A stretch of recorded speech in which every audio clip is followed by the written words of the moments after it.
Haleluya, puji Tuhan, kembali lagi bersama Yesus Kuatku. Sebelum kita akan merenungkan kebenaran firman Tuhan pada hari ini, dimanapun Bapak Ibu berada hari ini, mari kita berdoa. Bapa di sorga, terima kasih buat kasih kemurahan Tuhan dalam kehidupan kami. Kalau kami boleh hadir sampai pada hari ini dengan kekuatan kesehatan, semua karena berkat dan penyertaan Tuhan dalam kehidupan kami. Sebelum kami mendengar, merenungkan firman Tuhan, mari Tuhan tolong siapkan kehidupan kami. Sehingga ketika kami mendengar firman-Mu, kami layak dan kami mampu untuk mengikuti, melakukannya di dalam kehidupan kami. Terima kasih banyak Tuhan Yesus, ini doa kami, di dalam nama Tuhan Yesus kami berdoa. Haleluya, amin. Puji Tuhan, pada hari ini kita akan lihat satu tema, yaitu tentang empat. Atau dalam tema mingguan ini kita akan setidaknya bahas banyak tentang teman setia. Kita lihat arti daripada empat ini, Bapak Ibu, saudara-saudari yang ada, yaitu tentang seseorang yang memiliki kepekaan emosional luar biasa, di mana mereka tidak hanya memahami perasaan orang lain, tetapi secara harafiah mereka mampu menyerap dan merasakannya, seolah-olah emosi tersebut adalah mereka sendiri yang memilikinya. Dan pada hal ini kita lihat ayat firman Tuhan yang terambil di dalam Yohanes 11 ayat 33 sampai dengan ayat yang ke-35 yang berkata, ketika Yesus melihat Maria menangis dan juga orang-orang Yahudi yang datang bersama-sama dia, maka masih gulah hatinya. Ia sangat terharu dan berkata, "Di manakah dia kamu baringkan?" Jawab mereka, "Tuhan, marilah dan lihatlah." Maka menangislah Yesus.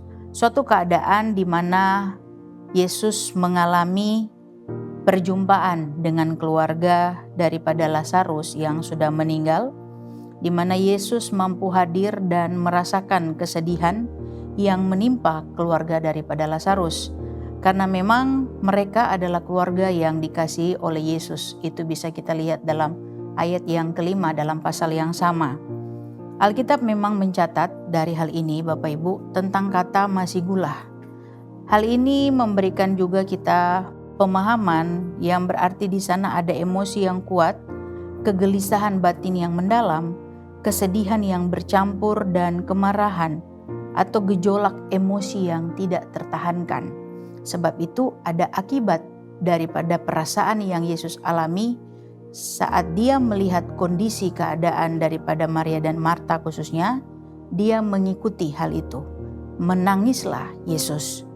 Suatu keadaan inilah yang membuat kita mengerti bahwa Yesus pun turut merasakan apa yang dialami oleh kehidupan kita, khususnya anak-anak Tuhan. Secara teologis Bapak Ibu, kata masih gula ini adalah tentang kemarahan Yesus terhadap maut, ya.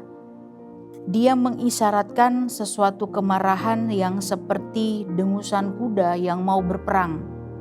Jadi ada sesuatu dorongan kekuatan yang dalam sehingga dia ingin murka, dia ingin marah karena melihat dampak daripada dosa atas kematian atau kematian daripada kehidupan manusia.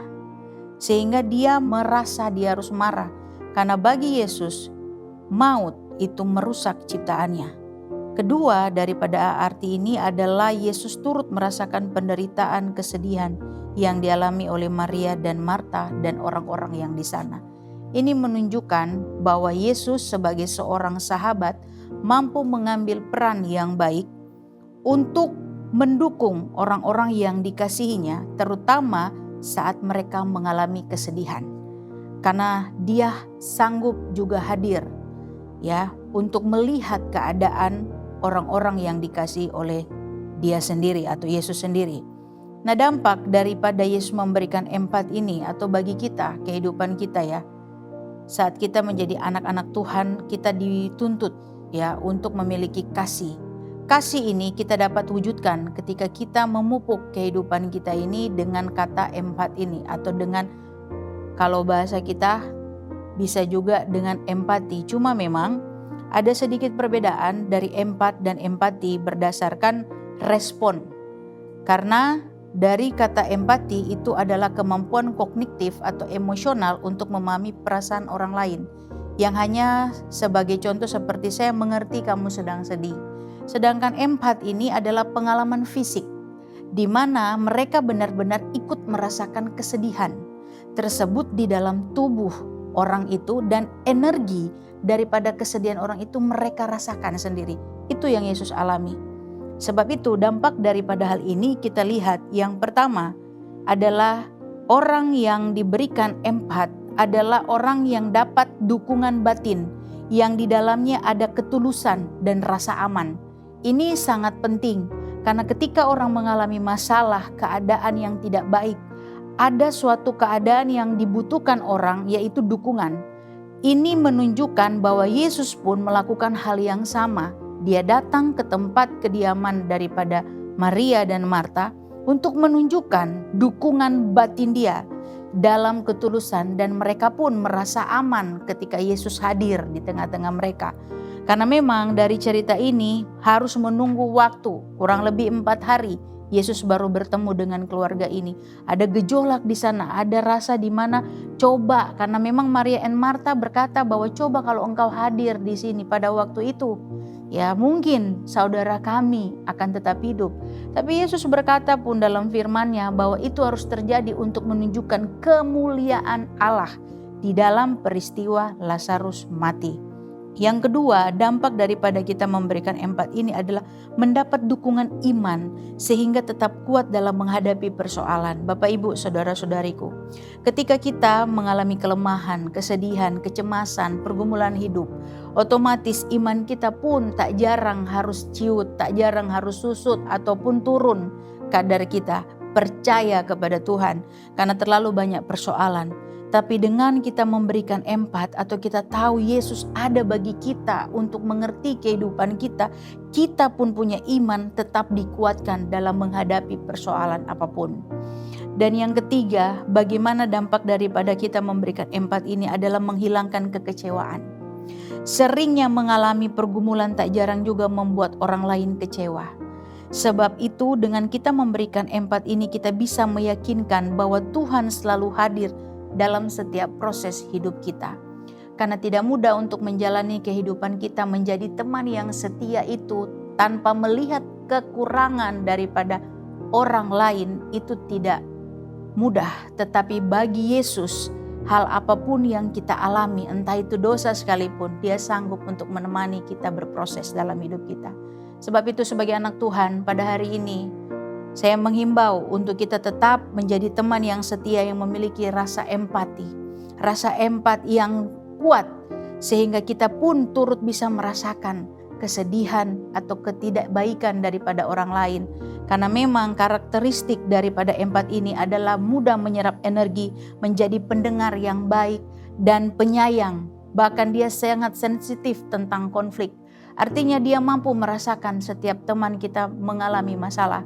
Sebab itu kasih akan Allah itu kita dapat lakukan ketika kita memiliki empat. Lakukan di rumah, Tuhan tunggu kita berproses dengan Tuhan. Tuhan Yesus memberkati. Mari kita berdoa.